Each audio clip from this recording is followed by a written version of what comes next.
نظروں کا تبادلہ ہوا۔ اتنا ہی پیار بھروسہ ایک طرف سے دوسری طرف گیا۔ دونوں یوں ہی مسکراتے ہاتھ تھامے ٹی وی دیکھنے لگے۔ ارحاب دونوں ہاتھ باپ کی ہلکی داڑھی پر رکھ کر کھیل رہا تھا، گویا بال ہاتھوں میں لگنے سے اسے مزہ آ رہا تھا۔ ماما یو نو، وہ حیا کی طرف مڑا تو نظر ان کے ہاتھوں پر گئی۔ حمزہ نے حیا کا ہاتھ اپنے ہاتھ میں جکڑ رکھا تھا۔ ارحاب نے مڑ کر باپ کو دیکھا جو ٹی وی دیکھ رہا تھا، اس کی گود سے اترا اور فرش پر دونوں کے بیچ جا کر اس طرح کھڑا ہو گیا کہ اب بھی ان کے ہاتھ ان کے سامنے تھے۔ وہ اب اپنے ننھے ہاتھوں سے حمزہ کی انگلیاں کھول رہا تھا۔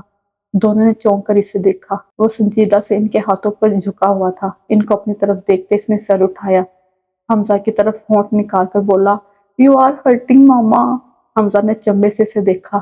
حیا فوراً بولی، "نہیں بیٹا، بابا نیور ڈو دس۔" مگر وہ اب بھی حمزہ کی انگلیاں کھول رہا تھا اور بار بار خفا نظر حمزہ پہ ڈال رہا تھا۔ "ماما، آئی ایم ٹاکنگ ٹو بابا۔" اس نے ہاتھ اٹھا کر ماں کو تسلی دی۔ "آپ کو درد ہو رہا ہے؟" حمزہ کے ہاتھ کی گرفت دیکھ کر وہ رہان سا ہو رہا تھا۔ تبھی حیا نے اس کے گال کو چھوا۔ "نہیں ارحاب، بابا از مائی پروٹیکٹر، وہ مجھے ہرٹ نہیں کرتے۔" وہ اب اس کے بال سہلا رہی تھی۔ حمزہ نے اداسی سے مسکراتے حیا کو دیکھا۔ پروٹیکٹر، محافظ، اتنے سال ان الفاظ کے خوف نے اس کی زندگی اجیرن کر کے رکھی تھی۔ حیا نے سر ہلا کر اسے بھروسہ دیا اور اپنے ہاتھ کی گرفت بڑھا دی۔ ہر مرد کو اپریشن چاہیے ہوتی ہے، وہ چاہتا ہے کہ اسے سراہا جائے، اسی طرح جیسے عورت چاہتی ہے کہ اسے عزت دی جائے۔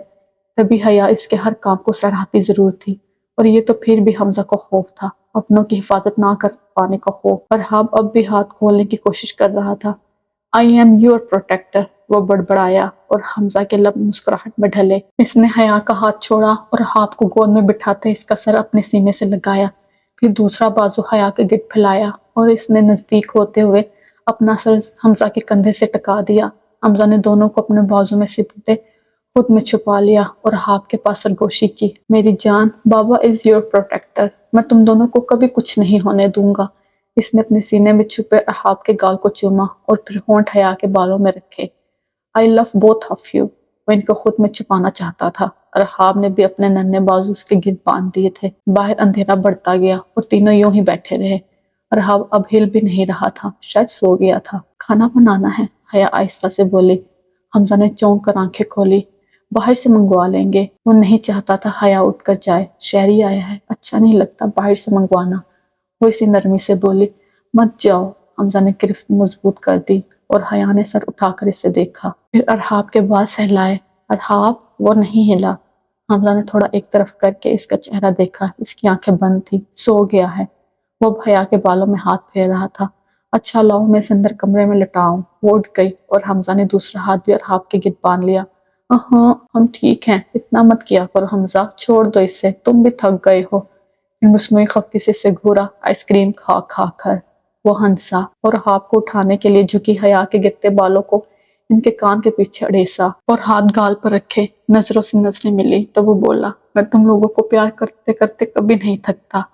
ہائے حمزہ سر، اب کتنا بدل گئے ہیں، کبھی آپ میرے سے دور بھاگتے تھے۔" وہ ہنسی اور حمزہ نے کندھے اچکائے۔ تبھی ٹک کی آواز سے لاؤنج روشن ہو گیا۔ راہداری کے آخر میں شہری کھڑا تھا اور اب ان کی طرف ہی دیکھ رہا تھا۔ حیا سیدھی ہوئی اور حمزہ نے ہاتھ نیچے گرایا۔ شہری مسکراتا ہوا ان کی طرف آیا۔ "بڑے ہو گئے ہیں، ایک عدد بچہ ہو گیا ہے جو ماشاءاللہ اب 3 سال کا ہے، پر آپ لوگوں کی جگہ بے جگہ رومانس کرنے کی عادت نہیں گئی۔" وہ اب ارحاب کا گال چوم رہا تھا۔ "اور تمہاری کسی کے گھر بغیر اجازت گھسنے کی عادت نہیں گئی۔" حمزہ نے ارحاب کو اس سے پرے کیا اور حیا ہنستی ہوئی کچن کی طرف بڑھ گئی۔ "بھائی، آپ فون پر پاس ورڈ کیوں نہیں لگاتے؟" اسے یاد آیا کہ وہ کتنی آسانی سے اپنی کال ریکارڈ مٹا آیا تھا۔ حمزہ نے گہری سانس لے کر کچن کے دروازے پر کھڑی حیا کو دیکھا۔ "میری بیوی مجھ پر شک کرتی ہے۔" شہری نے سمجھتے ہوئے سر ہلایا۔ بیوی نے مڑ کر اپنے شوہر کو دیکھا، آنکھوں میں ماضی جھلملانے لگا تھا۔ صبح کے 4 بج رہے تھے۔ باہر کی رنگینی عروج پر تھی۔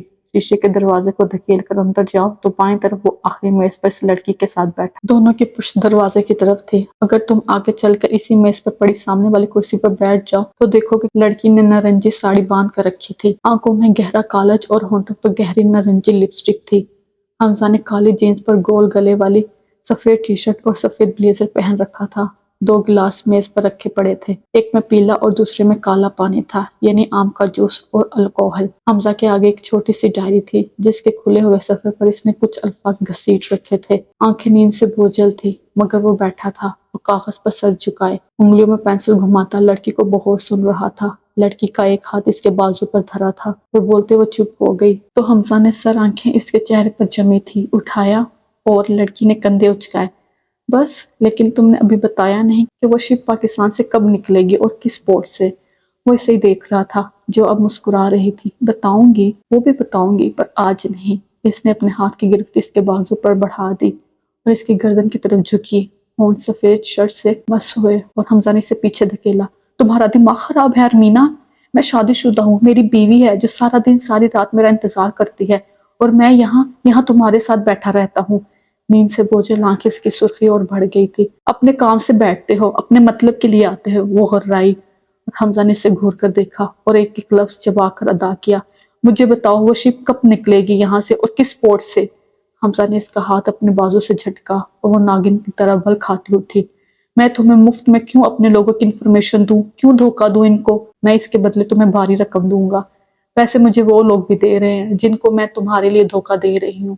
وہ دونوں میز ہاتھ پر مارتے جھکی اور انگلی حمزہ کی طرف اٹھائی۔ مجھے اس فیور کے بدلے تم چاہیے۔ اس کی آنکھوں میں پیار غصہ سب جھل مل کر رہا تھا۔ حمزہ کے تنے تاثرات دیکھ کر وہ ٹھنڈی پڑتے دوبارہ کرسی پر بیٹھ گئی اور حمزہ کا بازو پکڑ لیا۔ حمزہ، I really love you۔ تمہارے ساتھ رہنا چاہتی ہوں، تم سے شادی کرنا چاہتی ہوں۔ حمزہ کی آنکھوں میں آنکھیں ڈالے وہ شادی شدہ ناگن بولے جا رہی تھی۔ تمہاری بیوی میرے سے زیادہ خوبصورت نہیں ہوگی اور نہ ہی تمہیں مجھ سے زیادہ پیار کرتی ہوگی۔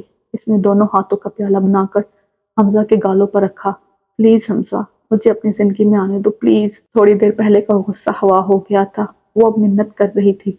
تمہاری آواز سننے کو ترستی ہوں میں، تمہیں دیکھتے ہی ہر غم بھول جاتا ہے۔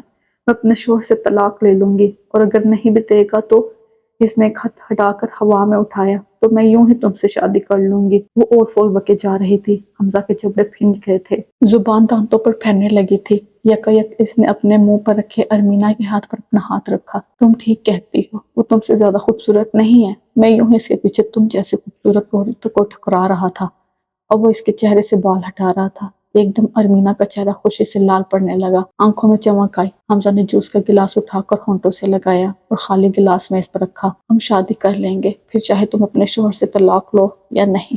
اس کی آواز میں طنز تھا، وہ محبت میں اندھی ارمینا کو نہیں دکھا۔ I want to make this memorable۔ اس نے ارمینا کا ہاتھ تھاما اور اسے ڈانس فلور پر لے آیا۔ یہاں رش تھا، میوزک لاؤڈ تھا، کئی جوڑے باہوں میں باہیں ڈالے مگن تھے، کسی کو کسی کی پرواہ نہیں تھی۔ ارمینا نے اپنے بازو حمزہ کی گردن میں ڈالے اور حمزہ نے اس کی پشت پر اپنا ہاتھ باندھا۔ میوزک کی تیز بیٹ سے بے نیاز وہ ہلنے لگے۔ حمزہ اس کے سر پر جھکا اور آہستہ سے سرگوشے کرنے لگا۔ وہ بے یقینی سے اسے دیکھتی، مسکرا دیتی۔ چند منٹ یوں ہی گزر گئے، پھر حمزہ نے آہستہ سے اس کے کان میں کہا، شپ کب نکلے گی، کس پورٹ سے اور کہاں جائے گی؟ ارمینا نے اسی انداز میں سرگوشی کی، آج نہیں کل بتاؤں گی، اور پھر بازو اس کی گردن سے نکال کر سر اس کے سینے پر رکھتے گلے لگ گئی۔ حمزہ نے ناگواری سے آنکھیں بند کی اور اندھیرے میں بیسمنٹ کا منظر ابھرا۔ وہ اس کے گلے لگی ہوئی تھی، I love you، اور وہ کہہ رہا تھا، استغفر اللہ۔ وہ ایک خوبصورت احساس تھا، سانس تھم گئی تھی، مگر اس لڑکی کو اپنے ساتھ جڑا دیکھ کر اسے عجیب گھن آ رہی تھی۔ شاید وہ رشتہ پیارا تھا کہ اس سے جڑا ہر احساس بھی خوبصورت تھا۔ حمزہ نے اسے بازو سے پکڑ کر خود سے الگ کیا۔ ہونٹوں پر دوبارہ مسکراہٹ تھی۔ میرے دماغ میں وہ اٹک چکا ہے، میں چاہتا ہوں جب ہم دونوں ساتھ ہوں تو کوئی اور سوچ میرے دماغ میں نہ آئے۔ وہ پیار بھرے لہجے میں اس سے مخاطب تھا۔ ارمینا نے بال کان کے پیچھے اڑھتے سر ہلایا اور اس کے پاس ہوتے سرگوشی کی۔ گوادر سے نکلے گی، رات 2 بجے کے بعد، اس سموار اور نیپال جائے گی۔ وہ پیچھے ہوئی اور حمزہ نے مستمع تشکر سے اسے دیکھا، دونوں کندھوں پر ہاتھ رکھا۔ میں تمہیں کچھ بتانا چاہتا ہوں ارمینا۔ ارمینا تو اس کو سننے کو ہمیشہ ہی بےتاب رہتی تھی، فوراً گردن ہلائی اور حمزہ اس کے کندھے سے ہوتا کلائی تک آیا، اور یہ ایک لمحہ تھا کہ اس نے اس کی کلائی مڑوڑ کر پیچھے کمر سے لگا دی۔ وہ کراہی حمزہ نے درست نظروں سے اس کی نظروں پر جمائی۔ بتانا چاہتا ہوں کہ میری بیوی چہرے سے تم سے زیادہ خوبصورت چاہے نہ ہو، پر دل اور دماغ دونوں کی خوبصورت ہے۔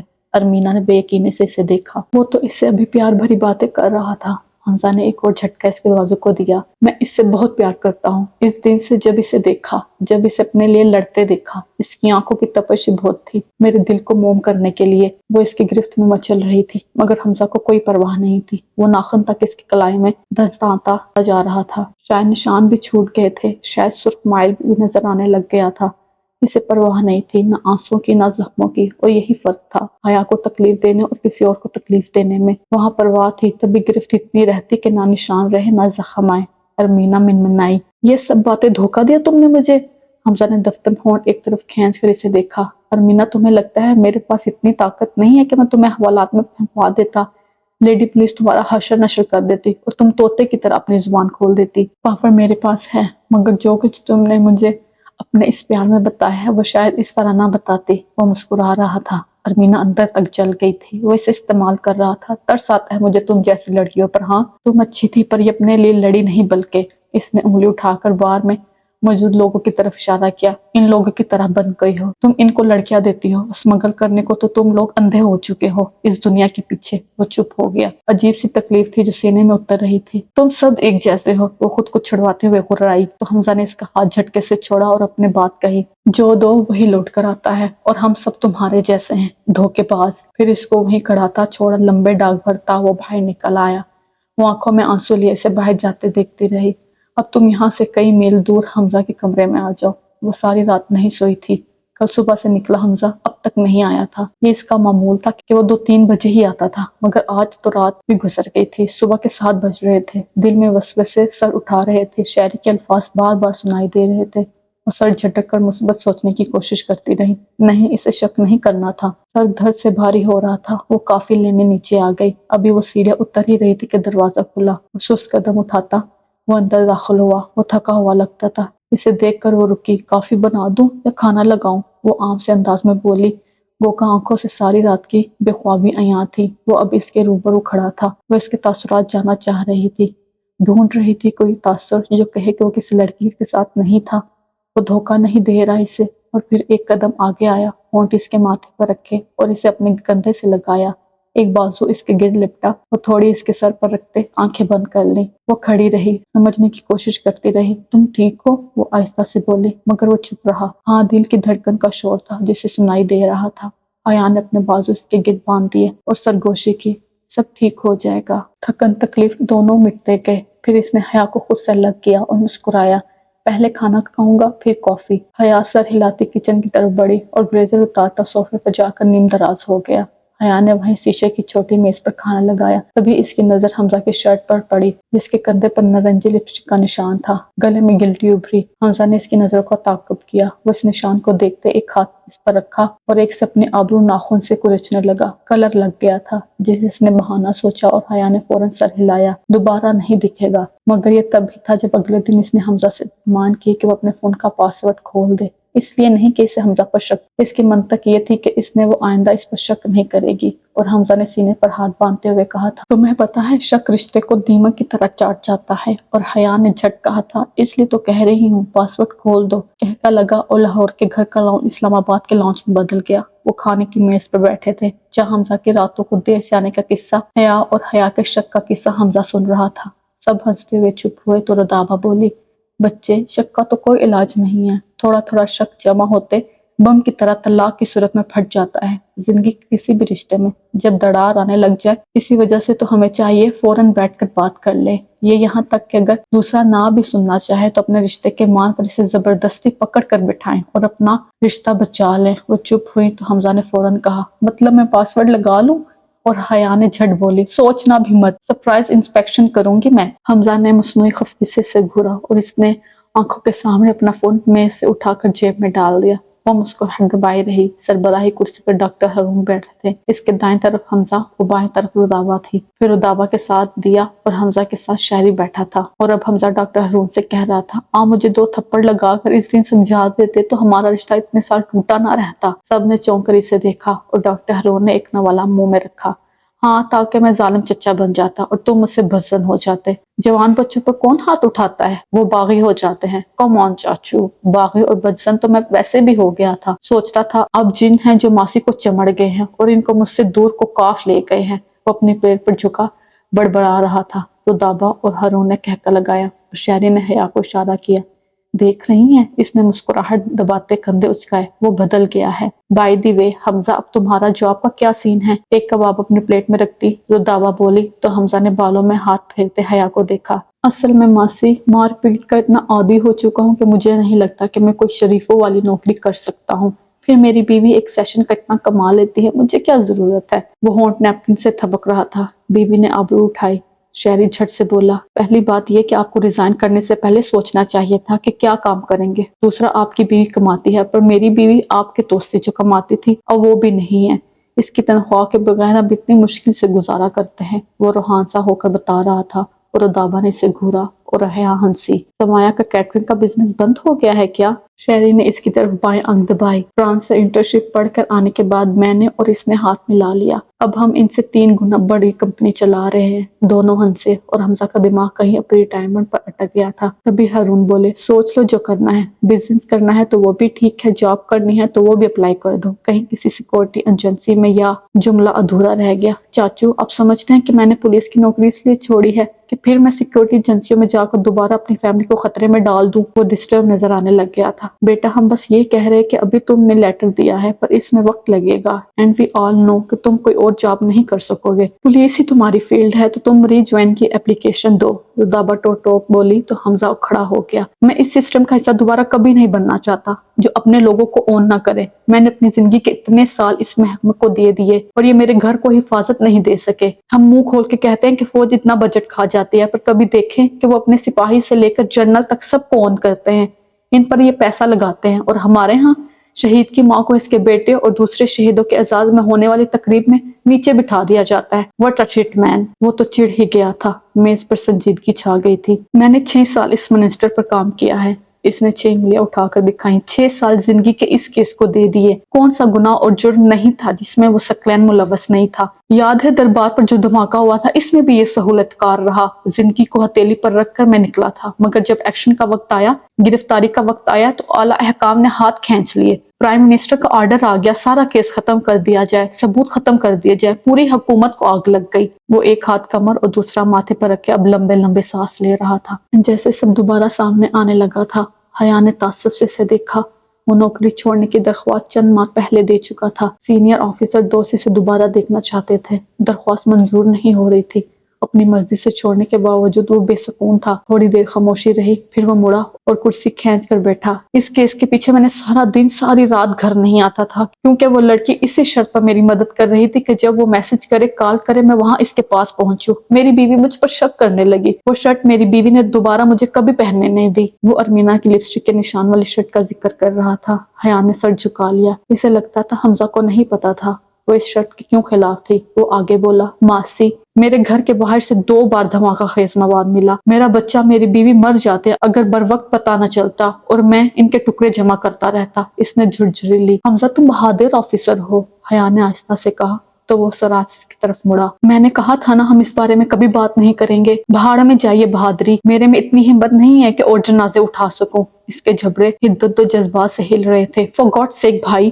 شہری نے اسے روکا، اور وہ تو اس وقت اپنے قابو میں ہی نہیں تھا۔ نہ چاہتے ہوئے بھی نوکری چھوڑ دینے کی تکلیف اور بے سکونی کی ساری بھڑاس آج نکل رہی تھی۔ تو شہری کیوں بچتا؟ صحیح، آپ لوگ چاہتے ہیں کہ میں بہادری دکھاتا، اپنی بیوی اور 2 سال کے بچے کو مرنے دیتا۔ اگر وہ بچ جاتے تو دھماکہ خیز مواد کے بعد گن ہاتھ میں پکڑ کر اسی طرح سڑکوں پر پھرتا، اور ایک دن میری بھی لاش گھر آتی۔ حیا نے اپنا سر ہاتھوں میں گرایا۔ کھانا تو حرام ہو گیا تھا، مگر وہ چپ نہیں ہوا۔ پھر میری لاش پر تمغے لگاتے، تم لوگ میڈیا سیشن کرواتے، ہمارا حمزہ اتنا بہادر تھا، مر گیا۔ اس نے اتحادیہ ہاتھ ہوا میں اٹھائے۔ اب تو رودابہ اور ہارون بھی کچھ نہیں بول رہے تھے۔ اس کی بھڑاس تھی، وہ اس کے شانت ہونے کا انتظار کر رہے تھے۔ مجھے مرنے سے ڈر نہیں لگتا، پر اپنے بچے کو میں یوں اکیلے دھکے کھانے کو نہیں چھوڑوں گا۔ یہ لوگ میرے بعد میری بیوی اور بچے کو بھی نہیں چھوڑیں گے۔ ان کی خون کی پیاس کبھی نہیں بجھتی۔ پر میں ایک پرسکون زندگی گزارنا چاہتا ہوں جہاں مجھے ہر وقت اپنی فیملی کو کھونے کا ڈر نہ لگا رہے۔ وہ اب گردن اٹھا کر سر کو دائیں بائیں گھما رہا تھا۔ سر درد سے پھٹنے لگا تھا۔ شہری، وکیل کو بلاؤ، میں اپنی پراپرٹی اب بھی اپنی زندگی میں اپنی بیوی اور بچے کے نام کروانا چاہتا ہوں۔ وہ 2 ٹوک سا کہتا سیدھا ہوا۔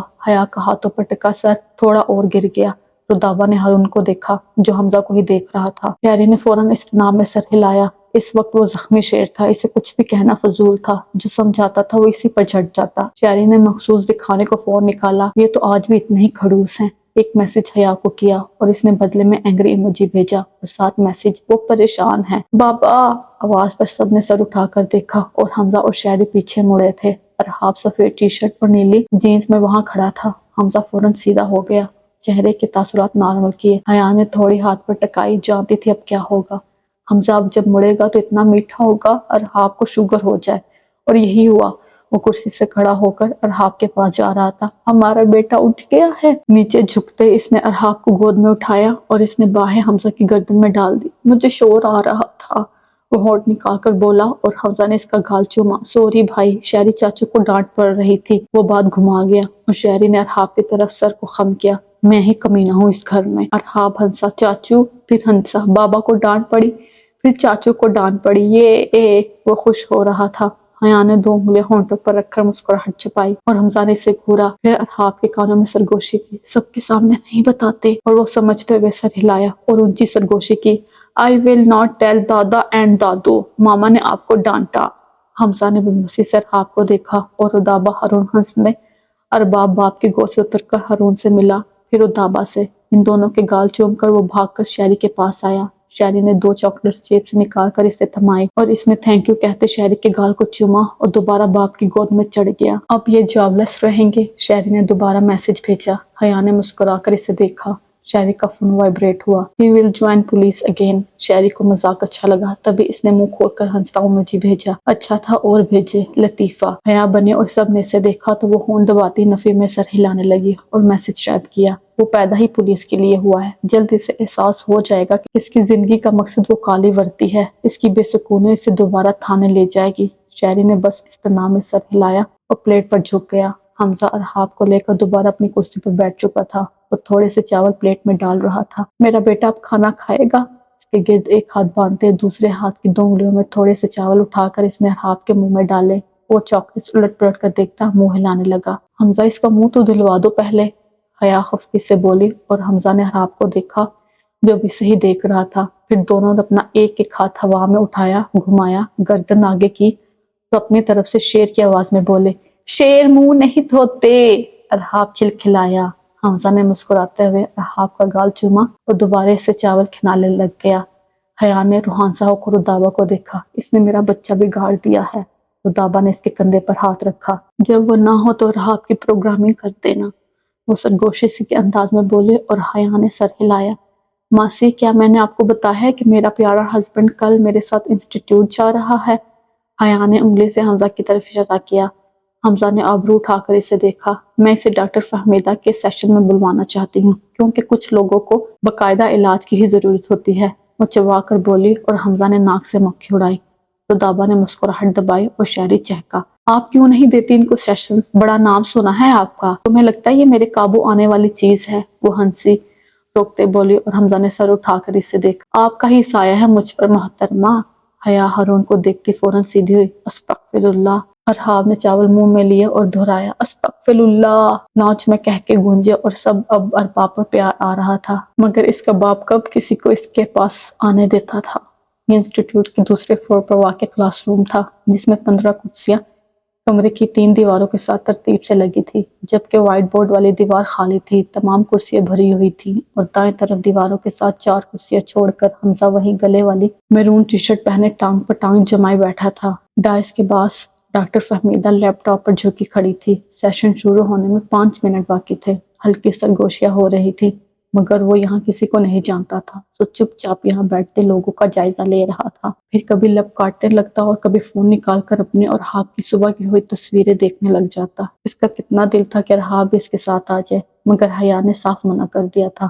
جانتی تھی اس کا دھیان سیشن سے دوبارہ ارحاب پر رہے گا۔ چند ماہ مسلسل گھر رہنے سے اسے ارحاب کی زیادہ ہی عادت ہو گئی تھی، تبھی وہ ابھی سے اسے مس کرنے لگا تھا۔ ابھی بھی وہ تصویریں ہی دیکھ رہا تھا کہ کلاس کی لائٹس بند کر دی گئی اور وائٹ بورڈ پر پروجیکٹر کی مزید لیپ ٹاپ کی اسکرین نظر آنے لگ گئی تھی۔ ایموشنل امبیلنسز ٹو کی ٹو ڈسکس۔ حمزہ نے فون جیب میں ڈالا، ذرا سیدھا ہو کر بیٹھ گیا۔ ڈاکٹر فہمیدہ کی آنکھیں اب ایک لائن سے دوسری اور دوسری سے تیسری لائن تک کا سفر کر رہی تھی۔ انہوں نے بات کا آغاز سوال سے کیا۔ میری ایک کزن ہے، وہ اکثر شکایت کرتی تھی کہ اس کا خاوند آفس سے آ کر بہت غصہ کرتا ہے، بات بے بات جھگڑتا ہے، چیزوں میں نقص نکالتا ہے۔ وہ قدم قدم آگے آنے لگی، پھر پتہ چلا کہ دراصل بھائی کا اپنا باس بہت غصے والا ہے۔ وہ کام کا بوجھ بڑھا کر رکھتا تھا اور ذرا سی بات پر بہت بے عزت کرتا تھا۔ وہاں وہ کچھ نہیں بول پاتے، ان کا غصہ پھر گھر آ کر نکلتا تھا۔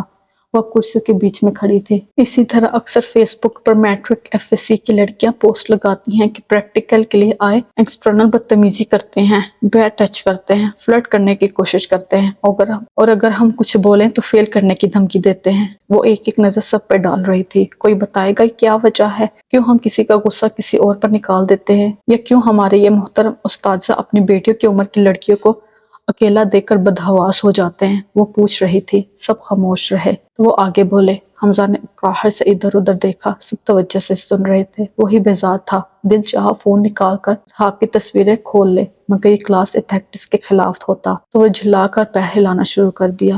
فہمیدہ نے ایک نظر اس کی ہلتی ٹانگ کو دیکھا اور پھر مڑ کر ڈائس کے پاس چلی گئی۔ سر، ایک ریسرچ کے مطابق 27 طرح کے مختلف جذبات ہوتے ہیں، جن میں غصہ، پیار سب سے طاقتور ہے، اور اگر ان کا صحیح وقت پر اظہار نہ ہو سکے تو یہ بندے کو تباہ کر دیتے ہیں۔ جو غصہ ضبط کرتا جائے گا، اندر انڈیلتا جائے گا، اسے کل ہارٹ اٹیک ہو جائے گا اور دل کا مریض بن جائے گا۔ جو وقت پر اپنی عمر پر پیار نہیں حاصل کر سکے گا، پھر وہ چاہا بوڑھا بھی ہو جائے، اس کا ٹھرک نہیں جائے گا۔ اس لفظ پر کمرے میں بیٹھے لڑکے منہ جھکا جھکا کر مسکراہٹ چھپانے لگے، مگر دو لوگ سنجیدہ رہے، ایک ڈاکٹر فہمیدہ، دوسرا حمزہ۔ وہ اب بھی اپنی ٹانگ ہلا رہا تھا۔ اسے یہاں سے نکلنا تھا، گھر جانا تھا، مگر وہ بندھا ہوا تھا۔ ایک لڑکے نے سوال پوچھنے کا ہاتھ اٹھایا اور حمزہ نے ناگواری سے منہ بنایا۔ پتہ نہیں کب یہ 30 منٹ ختم ہوں گے۔ اب وہ لڑکا سوال پوچھ رہا تھا۔